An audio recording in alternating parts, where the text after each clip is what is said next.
So, since something is bothering you, Yeah. You know, there's something that you keep saying. You keep talking about normalizing the abnormal.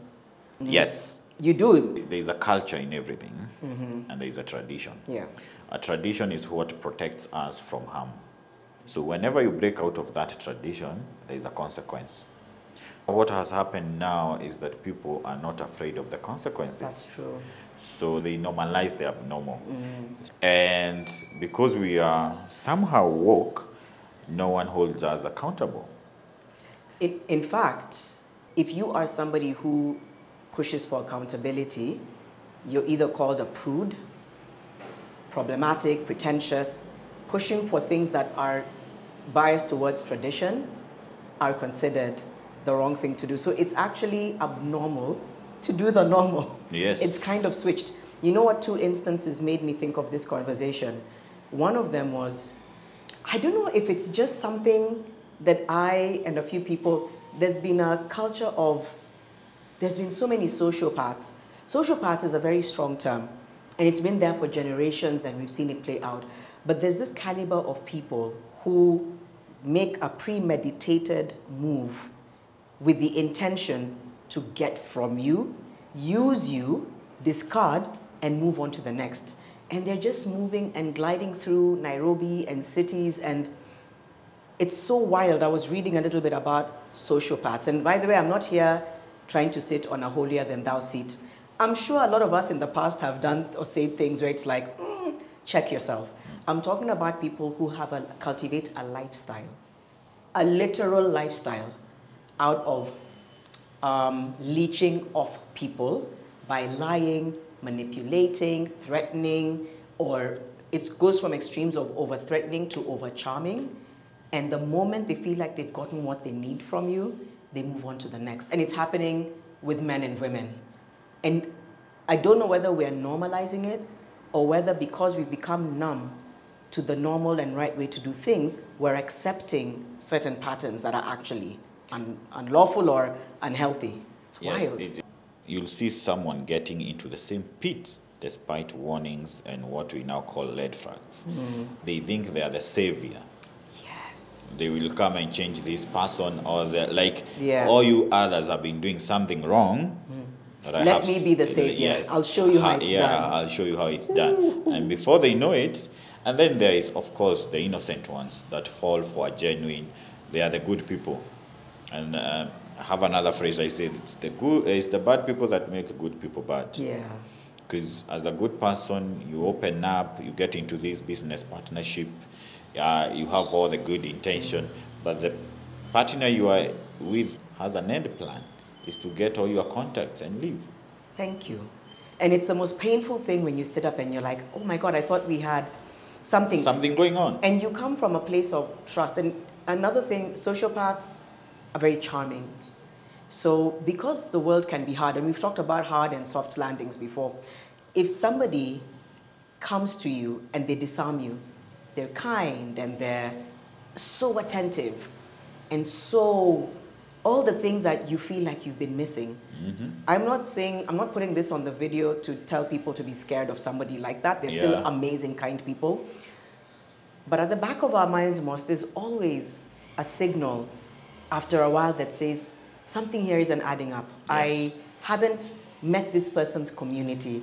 They don't take me to certain places. They say things and sometimes they don't follow through. Or there's just certain things and patterns. They say the right things, they don't do it right. But you're right, they say the right thing and they know how to say it, when to say it. They know when to strike.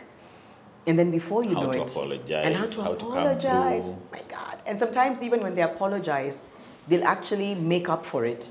Before you know it, it's a pattern.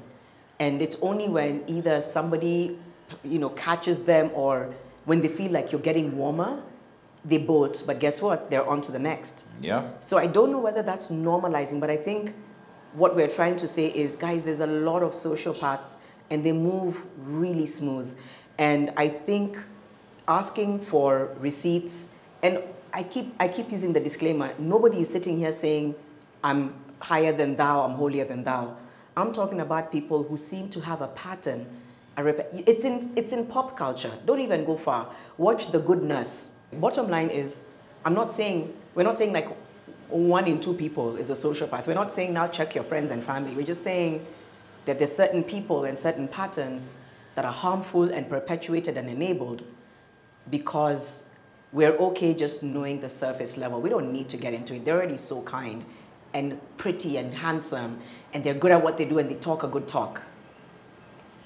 If there has been a pattern of claims on a one very consistent behavior, ask yourself why. Yeah. Ask yourself why, even though you may not want to know the truth. Yes. Sometimes we are also guilty of having patterns, right? Like maybe there's a season when you are projecting, and for a while that becomes the label. She's difficult to work with. She does this and that. If you can, it's different if you're able to catch yourself and say, maybe I'm being problematic because I'm stressed and lashing out on people. Maybe let me get the help I need and improve. You know what I mean? Because you can. Sometimes even a sociopath can decide to reform. It's very unusual.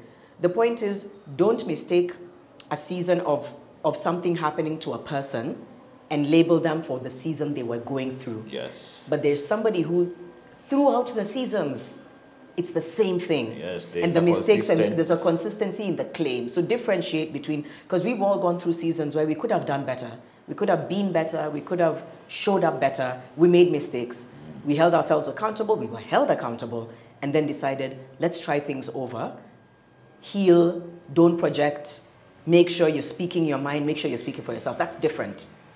On this case, it's a consistent one. And in line of normalizing the abnormal, there's a sort of sexual sin epidemic that's happening. Now again, I'm not sitting here like a prude trying to be like, I do not believe in, my whole point is it's an extreme addiction and culture to sex and to pornography. It's heightened because remember, as everything evolves, it's heightened and heightened and heightened. And I came across this platform that was talking about Kanye West is considering opening a pornographic studio. He's not trying to do videos. He's trying to feed into the industry. Of erotic content. Of erotic content. And you know, there's interviews in the past, I think, where he's talked about he was exposed to porn at like the age of 5. So it's catching up with him. Yeah. First of all, sex and porn is a very detailed, deep dive other conversation. It's very heavy. It affects a lot of people. It affects people it affects even people of faith. It's a global issue, right? So let's set that aside because I'm not an authority on it. This just came across as it's interesting because they said we are normalizing abnormality. So I've remembered it when we were having this conversation, and it seems to be across the board. So everything heightened and abnormal is being normalized to the point where even the people having the conversation about it, and they extended a lot of empathy to him. They were not cussing him out. They were not saying shame on him, but they were saying, man, this is somebody who, like many others, is in the throes of sexual sin to the point where they're feeding into an industry about it, whereas we all know it's very harmful to the psyche, to the mind, and yet it's being normalized to the point where somebody with that kind of platform is saying, I'm going to open this studio. It's crazy. It is. When you find a pattern of heightened extremes, understand that that's not normal. I would also say like a standard way of handling that is protecting your conscience. Wow. How do you protect your conscience? By recognizing what's extreme. There's something that tells you this is not right. I can tell you for free, a lot of us in the past have ignored that voice. Yes. But if you're able to come back up and start listening to that voice and measuring, then you're right. You can begin to get yourself back from the extremes. And you know, extremes are all around us right now. They're on our screens. And self-control. And self-control. Because like there are things that you used to look forward to having, but those things no longer entertain you, yet you have every ability to access them. Yeah. But that's after a lot of self-checking. It wasn't a struggle because you have consciously made a decision, this is not me. But you're right, it's a conscious, and this is the thing, Moss. The thing I'm learning over time about reining yourself in is that you are actually against the grain. you're considered weird. Yeah. Why aren't you just doing it? Why would you want to sacrifice? What makes you think you're better than us? I'm like, it's not about that. It's about me knowing that all of us have all of us can get an addiction, Moss. We can sit here and start something, even now. Yes. And you get addicted. It's about knowing the flesh can never be satisfied.